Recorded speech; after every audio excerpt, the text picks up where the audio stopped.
CO2 포집 연계, 수소 플랜트, 통합 에너지 분석 및 경제성 평가에 관한 것입니다. 연구 내용은 다음과 같이 연구 배경, 공정 설계, 그리고 경제성 분석, 결론 순으로 말씀드리도록 하겠습니다. 먼저 연구 배경입니다. IAEA 기관에서 넷제로 미션을 달성하기 위한 기술 혁신으로 다음 4가지 키워드를 제시했습니다. 전력화, 수소, CCUS, 그리고 바이오에너지. 하지만 이 중 전력화와 바이오에너지 같은 경우는 현재 기술 성숙도가 낮아서 비용이 비싸다는 단점이 있고 대규모 수소 플랜트에 적용하기에는 어려운 것으로 파악되고 있습니다. 따라서 현재 수소의 수요량은 해를 거듭할수록 증가하고 있는데 이에 대한 공급량을 맞추려면 현재 화석연료 기반 수소 플랜트를 이용해야만 하고 여기에서 발생하는 CO2를 포집하기 위해서는 CCUS 기술을 도입함으로써 블루수소 생산이 가능해집니다. 그렇게 됨으로써 DOE에서 제작하는 수소 경제를 활성화시키고 본격적으로 수소 사회의 진입이 가능해질 것으로 보입니다. 현재 수소 플랜트에서 적용이 가능한 CO2 포집 기술은 크게 3가지로 볼 수 있습니다. 습식, 그리고 관식, 분리막 기술입니다. 그 중에서 습식 포집 기술이 현재 가장 TRL이 높아서 대규모 수소 산업 플랜트에 적용이 용이할 것으로 파악됩니다. 연구를 진행하기에 앞서 먼저 일반적인 플랜트에 CO2 포집이 연계된 사례들을 분석하였습니다. 크게 뉴빌드와 레트로핏 2가지 케이스로 나눌 수 있는데요. 뉴빌드 케이스의 경우에는 일반적인 플랜트에 CO2 포집 공정을 도입하고 거기에 에너지를 알맞게 공급할 수 있는 통합 유틸리티 시스템이 구축되어 있습니다. 하지만 레트로핏의 경우에는 일반적인 플랜트에 딱 필요한 유틸리티 시스템을 모사했기 때문에 CO2 포집 공정을 도입하게 되면 추가적으로 에너지가 필요한 상황이 발생하게 됩니다. 따라서 거기에 필요한 에너지를 공급하기 위한 보유 유틸리티 시스템을 추가적으로 설비하는 상황이 생깁니다. 이렇게 선행 연구들로부터 얻은 지식들을 활용해서 저는 이번 수소 플랜트의 CO2 포집을 레트로핏하기 위한 연구에 적용하였습니다. 제가 기본적으로 수행한 공정 모사는 다음과 같이 SLR 기반 수소 플랜트를 모사하였고 그리고 CO2 포집 공정은 상용 습식 포집 공정을 모사했습니다. 거기에 필요한 알맞은 에너지를 공급하기 위한 보조 유틸리티 시스템 역시 모두 개념 설계를 진행해서 이 모든 공정들을 인터커넥팅하기 위한 비용까지 산출하여서 경제성 평가를 진행했습니다. 경제성 평가 결과로부터 보다 수소 플랜트의 CO2 포집 공정을 레트로핏할 때 실용적인 설계 가이드라인을 제시하고 나오겠습니다. 다음 공정 설계 부분입니다. 공정 설계 절차는 다음 왼쪽 그림과 같습니다. 먼저 수소 플랜트 공정을 모사를 진행하고 거기에 맞는 CO2 포집 및 압축 공정을 모사하게 됩니다.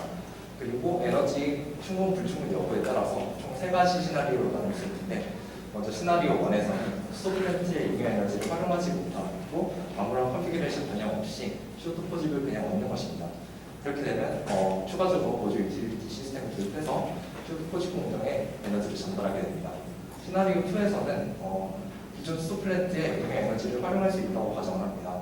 그리고 거기에 추가적으로 필요한 보조 유틸리티 시스템을 또 설비해서 공급하게 됩니다. 3번째 시나리오에서는 보조 유틸리티 시스템 설비 없이 오로지 수소 플랜트로부터 잉여한 에너지만을 활용해서 공급할 수 있다고 가정을 하였습니다. 기본적으로 시뮬레이션은 이제 SMR 기반 수소 플랜트 모사를 진행하였고 IHH라는 기관에서 진행한 레퍼런스를 이제 설계 인자로 가져와서 다음에 적표에 정리를 해놓았습니다. 우선 IHH 기관에서 모사한 SMR 수소 플랜트의 경우에는 HP 스팀만을 기본적으로 생산을 하고 있기 때문에 추가적으로 이제 LP 스팀을 생산하기 위해서는 다른 컨피그레이션 변경이 필요한 것으로 보입니다. 수소 플랜트에서 이제 총 3가지 CO2 포집 옵션이 있는데 일레가스와 테릴가스 그리고 유봉 플루가스 3가지가 있습니다. 각 CO2 포집 옵션에 따라서 서로 다른 솔벤트라든가 컨피그레이션을 적용해서 알맞은 CO2 포집 공정을 모사를 진행하였습니다. 거기에 에너지를 추가적으로 공급하기 위한 보조 유틸리티 시스템 역시 개념 설계를 진행하였습니다. 우선 기존 수소 플랜트의 시뮬레이션 유효성을 검증하기 위해서 다음과 같이 플랜트 퍼포먼스 데이터와 CO2 포집 옵션 각 유량과 조성에 대해서 시뮬레이션 모사 결과와 레퍼런스와의 비교 분석을 통해서 검증을 진행하였습니다. 진행한 검증을 바탕으로 이제 각 CO2 포집 옵션에 따라서 퍼포먼스를 살펴보았는데요. 이렇게 퍼포먼스에서 차이가 나는 이유는 각 CO2 포집 옵션에 따라서 설계 전략을 적절하게 다르게 짰기 때문입니다. 다음으로는 이제 본격적으로 수소 플랜트의 잉여 에너지를 활용하기 위해서 GCC를 분석하였습니다.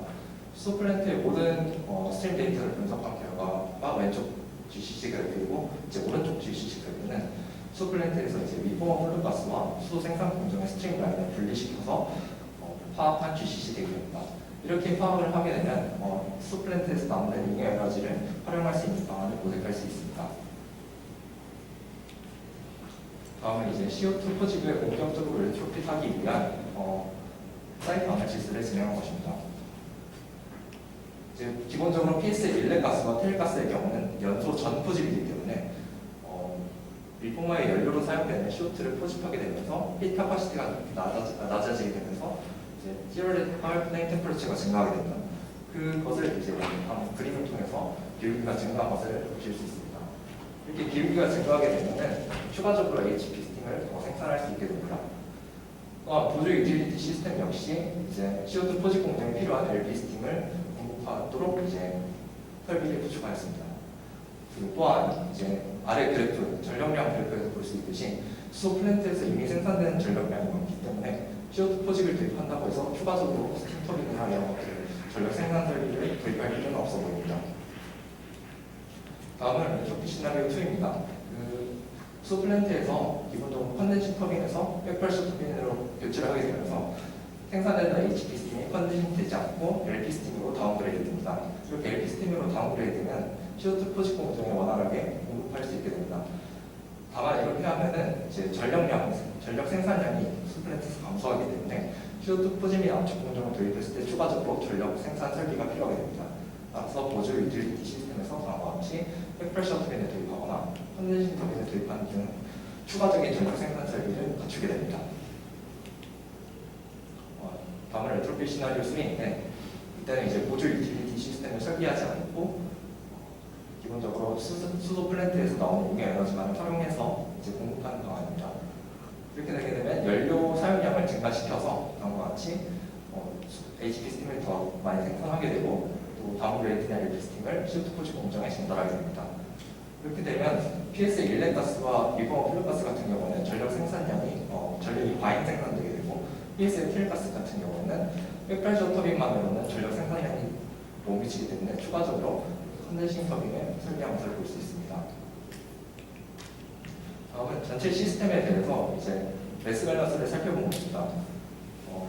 PS의 일렉 가스, 테일 가스 모든 경우에 대해서 CO2 배출량과 포집량 그리고 토탈 연료 사용량을 살펴보았는데요. 일렉가스와 테일가스의 경우에는 CO2 배출량이 시나리오가 증가함에 따라서 점차적으로 감소하는 것을 볼 수 있습니다. 이는 연료 사용량을 그만큼 줄일 수 있었기 때문인 것으로 파악되는데요. 다만 이 모든 시나리오와 모든 포집 옵션에 대해서 동일한 CO2 포집률 90%를 가정했기 때문에 리포먼 플루가스에서는 이제 시나리오 3에서 더 많은 CO2를 포집하다 보니 더 많은 연료 사용을 하게 된 것을 볼 수 있습니다. 다음 이 결과를 토대로 경제성을 분석한 것입니다. 경제성 분석 결과는 절차는 다음과 같습니다. 앞서 말씀드렸던 세 가지 CO2 포집 옵션 그리고 세 가지 시나리오에 대해서 총 9가지 케이스 스터디를 진행했고 이 케이스 스터디에 대해서 키키된 매스 밸런스 그리고 미키먼트 리스트와 사이징 데이터를 바탕으로 산출 기준에 따라 코스트와 카펙스와 오펙스를 산출했습니다. 그리고 IGHG 기준에 따라서 경제성 평가 기준에 따라서 개념 설계 수준 그리고 클래스 5 수준의 경제성 평가 결과를 나타냈습니다. 평가 결과 항목으로는 레벨라이즈 코스트 하이드로젠 그리고 CO2 포집 비용 그리고 회피 비용 이렇게 세 가지를 평가 기준 결과로 삼았습니다. 각 비용에 따른 이제 정의는 아래식을 참고하였습니다. 먼저 수소 생산 비용을 살펴보겠습니다. 수소 생산 비용은 각 코스트를 브레이크다운 해가지고 각 공정에서 부담해야 하는 비용들을 나타냈습니다. 먼저 PS의 일렉가스와 테일가스를 살펴보면 이제 시나리오가 증가할수록 비용이 점차 감소하는 것을 확인할 수 있습니다. 다만 리포먼 플루가스의 경우는 시나리오 3에서 다시 비용이 증가한 것을 확인할 수 있는데 이는 앞서 말씀드린 것처럼 더 많은 CO2를 포집하게 되면서 연료 사용량이 증가한 것에 의한 영향을 파악할 수 있습니다. CO2 포집 비용에 대해서 먼저 살펴보겠습니다. 모든 포직 옵션에 대해서 시나리오가 증가함에 따라서 비용이 점차 감소하는 것을 확인할 수 있습니다.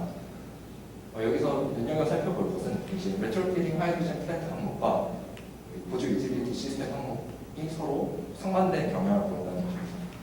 레트로피딩 하이드로젠 플랜트 항목이 점차 비용이 증가하는 반면 보조 유틸리티 시스템의 이제 비용은 점차 감소하는 것을 확인할 수 있습니다.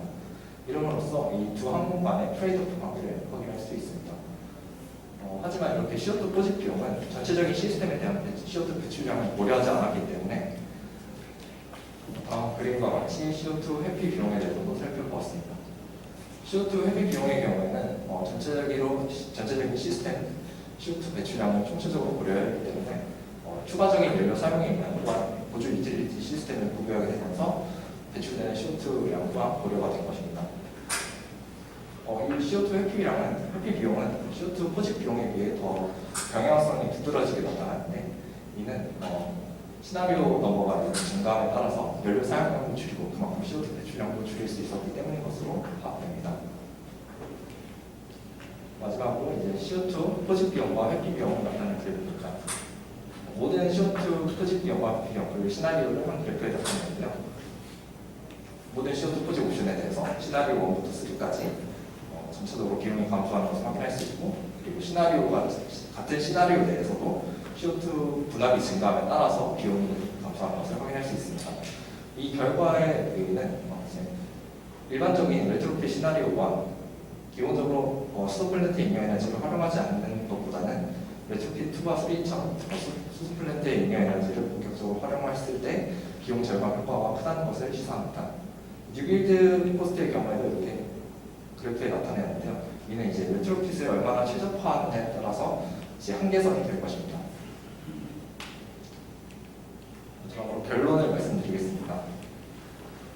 결론은 저는 이번 연구에서 수소플랜트의 CO2 포집 시스템을 레트로핏한 공용 설비를 진행하였고 거기에 3가지 포집 옵션에 대해서 3가지 레트로핏 시나리오를 과정하고 총 9가지 케이스 스터디를 진행했습니다. 이렇게 케이스 스터디를 진행하고 나서 9가지 케이스에 대해 전체적으로 경제성을 검토하였고 가장 코스트 이펙티브한 레트로핏 전략을 제시하게 됐습니다.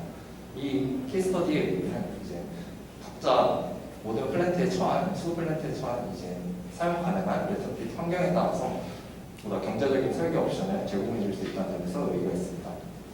추후 연구로는 이제 전력화 레트로핏 전략과 비교 분석을 해서 어떤 것이 더 경제적인지 분석을 할 계획이고 또한 CO2 유틸라이제이션으로 연구량을 확장시켜서 경제성을 통합 분석할 계획입니다. 이상으로 발표 마치도록 하겠습니다. 감사합니다. 네, 감사합니다. 질문이나 코멘트 있으신 분 있나요?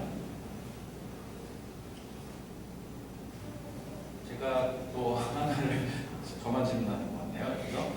그래서 제가 이해를 잘 못한 게 하나 있어요. 제가 이 공정을 잘 몰라서 그러는데 이게 기본적으로 SMR 공정이 에너지가 굉장히 많이 들어가는 공정인데 고온에서 이제 작동을 하고 근데 여기서 나오는 잉여 에너지나 아까 전력도 생산한다고 했는데 그런 것들이 어떻게 가능한 겁니까?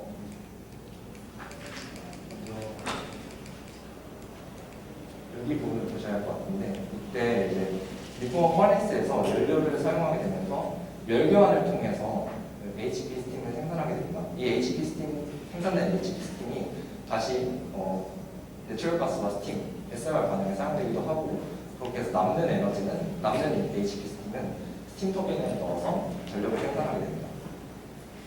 이때 잉여 HP 스팀을 컨덴싱 터빈으로 돌리느냐 또는 백프레셔 터빈으로 돌리느냐에 따라서 여러 가지 레트로핏 환경이 조성될 수 있습니다. 기본적으로 일단은 저 리포를 위해서 열을 가해줄 때 시스템들 같이 생성을 하고 얘들이 물을 활용하고 얘도 또 전력도 생산하고 맞습니다. 그렇군요. 만약에 HP 저거는 그냥 디폴트예요. 모든 수소 생산 공정인데 아닙니다. 이 사례 연구이고 IAG 기본적인 IAG 기관에서 행한 연구 사례를 바탕으로 케이스 스터디를 진행한 것입니다. 다른 수소 플랜트의 경우에는 이제 컨피그레이션이 좀 다를 수도 있습니다. 하지만 기본적으로 리포머 퍼네스에서 열교환을 한다는 것은 대부분 모든 수소 플랜트의 공통점이가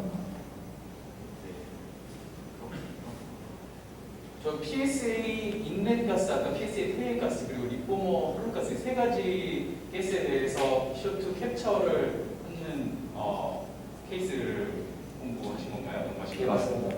각 케이스에 대해서 CO2 포집 공정을, 습식 포집 공정을 포집률 90%로 동일하게 가정을 하여서 모사를 진행하였습니다. 또 혹시 질문이나 코멘트 있으세요? 네, 없으시면 시간이 돼가지고 다음 발표로 진행하겠습니다. 감사합니다.